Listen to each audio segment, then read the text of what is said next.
और अब सीधा रुक करते हैं, इस वक्त क्या कुछ संबोधन कर रहे हैं केंद्रीय मंत्री शिवराज सिंह चौहान। और उसके लिए जरूरी विकसित गांव के बिना विकसित भारत बन नहीं सकता। और इसलिए विकसित भारत जी राम जी योजना को विकास से जोड़ने का काम भी हुआ। ग्राम पंचायत गांव के समन्वित विकास का प्लान तैयार करेगी और ग्राम पंचायत और ग्राम सभा जो काम तय करेगी, जो गांव के विकास के लिए आवश्यक है, वही काम इस योजना के अंतर्गत किए जा सकेंगे। और इसमें 4 तरह के प्रमुख काम: जल संरक्षण के काम, गांव का इंफ्रा, स्कूल, सड़क, पुल, पुलिया, अस्पताल, आंगनबाड़ी का भवन, आजीविका मूलक काम, अगर सेल्फ हेल्प ग्रुप को वर्किंग सेट चाहिए, कोई प्रशिक्षण का स्थान चाहिए, एफपीओज को या पैक्स को कोई अलग संरचना चाहिए काम के लिए, तो वो भी निर्माण किया जा सकता है।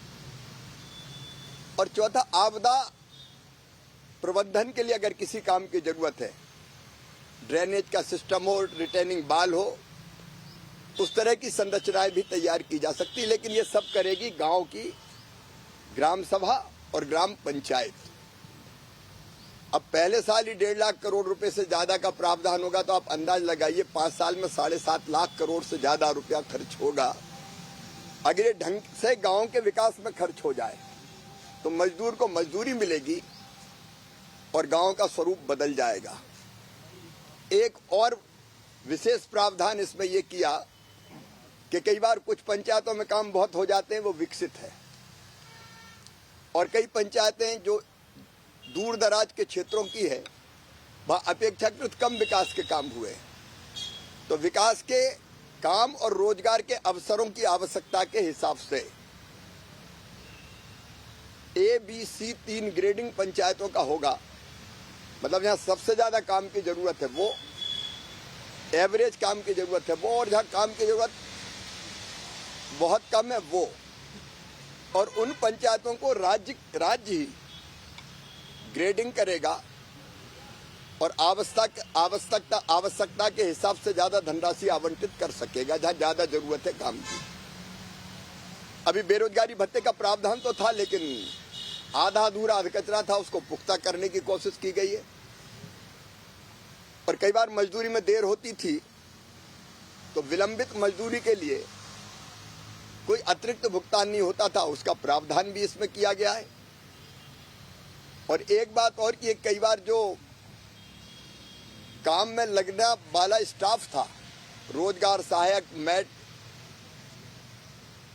या टेक्निकल स्टाफ, उसकी तनख्वाह नहीं मिलती थी। 2-2, 3-3, 4-4 महीने शिकायतें आती थी हमको।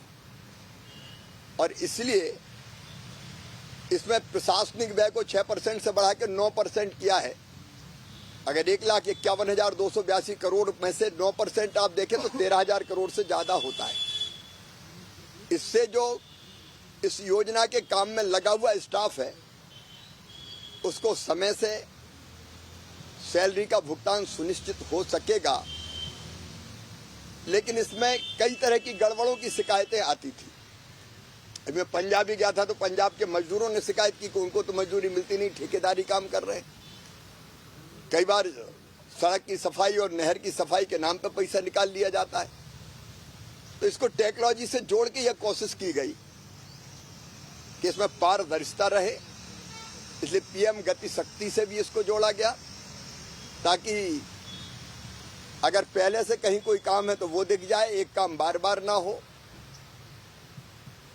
कई बार सड़क का निर्माण शुरू होता था और बाद में पता चलता था फॉरेस्ट ने काम रोक दिया क्योंकि आगे फॉरेस्ट की जमीन है, ऐसी कोई चीज ना आए। और उसके साथ साथ टेक्नोलॉजी का इस्तेमाल करके भुगतान से लेकर काम के मूल्यांकन तक में पारदर्शिता रहे, इसका प्रबंध किया गया। और एक विशेष बात इसमें यह की गई कि जब खेती के पीक का काम होगा, कटाई का और बुआई का, उस समय राज्य सरकार ये तय कर सकेगी कि इस समय कृषि में श्रम की आवश्यकता है, इसलिए अधिकतम 365 दिन में से 60 दिन अलग अलग हिस्सों में भी वो बुआई और कटाई के समय इस योजना के अंतर्गत काम को स्थगित कर सकेगी। एक स्वयंपूर्ण योजना है। संसद में मैंने दोनों सदनों में इस पे 8 लोकसभा में 8 घंटे से ज्यादा बहस हुई। मैं 1:30 बजे रात तक बैठ के एक एक सांसद के सुझाव को या उन्होंने जो कहा उसको नोट करता रहा, लेकिन प्रतिपक्ष कि हमारे मित्र चाहे कांग्रेस हो या बाकी प्रतिपक्षी पार्टियां, मैंने पहले ही कहा था कि मैं आप सबको सुन रहा हूं, मेरा जवाब जरूर सुनना। लेकिन उन्होंने जवाब सुना नहीं, केवल हो हल्ला मचाया। कोशिश की गई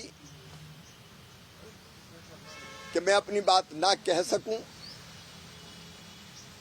संसद की मर्यादाओं की धज्जी उड़ाई गई,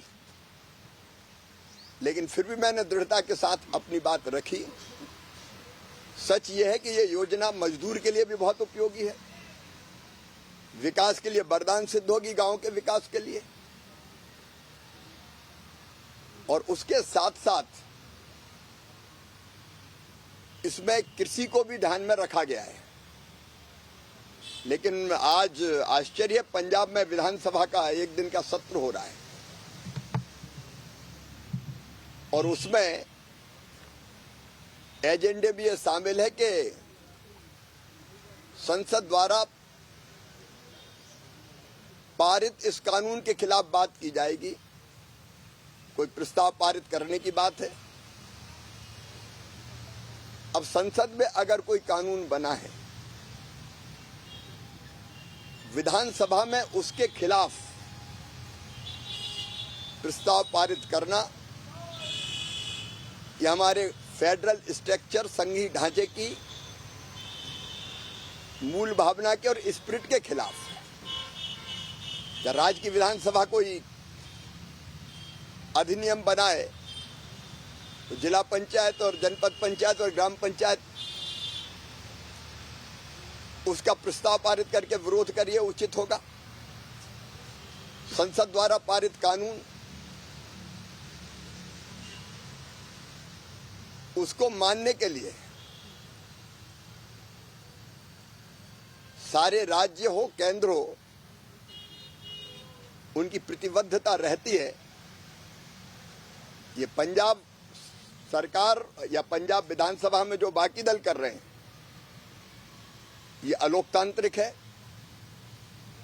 अमर्यादित है, संविधान की मूल भावना के खिलाफ है, ये अंध विरोध है। हमें तो केवल विरोध करना है, इसके लिए विरोध करेंगे। आप चर्चा में जवाब ना सुनो और प्रतिपक्ष इतना जिम्मेदार हो जाए, विशेषकर कांग्रेस, कि इतने महत्वपूर्ण बिल पर नेता प्रतिपक्षी लोकसभा से गायब रहे,